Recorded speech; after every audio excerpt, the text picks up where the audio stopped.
Zamanda bilirsiniz ki, ötən 2 il ərzində dövlət başçısının müvafiq fərmanı ilə bilirsiniz ki, artıq kvalifikasiyanın tanınmasında yeni qaydalar qüvvədədir və bu qaydalara əsasən bir neçə ixtisasa münasibətdə, bunlar hüquqşünaslıq, mühəndislik və müəllimlikdir. Bununla yanaşı tibb və səhiyyə ixtisaslarıdır ki, onlar tənzimlənən ixtisaslar adlanır. Bu nə deməkdir? Həmin ixtisas sahibləri müvafiq qurumlar tərəfindən tibb və səhiyyə olduğu təqdirdə Səhiyyə Nazirliyi tərəfindən, müəllimlik, hüquqşünaslıq, mühəndislik olduğu təqdirdə isə məhz agentliyin sifarişi əsasında Dövlət İmtahan Mərkəzi tərəfindən bir dəyərləndirməyə cəlb olunurlar. Hüquqşünaslıq üzrə diplom əldə etmiş vətəndaşlarımızın yalnız 30%-i bu imtahanlarda uğurlu olur.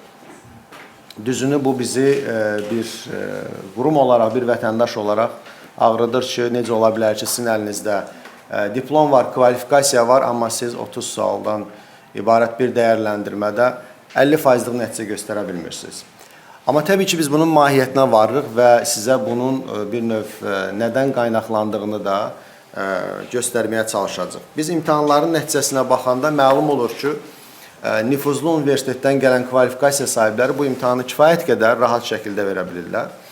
Yəni, hətta biz nəticələrə baxmış oluruq. Misal üçün, nümunə üçün deyirəm, Türkiyə Respublikasının Ankara Universitetinin hüquq üzrə məzunları, hüquqşünaslıq üzrə məzunları bu imtahanda 30 sualdan 27-28-nə, 25 və üzərinə çox rahat şəkildə cavab verə bilirlər.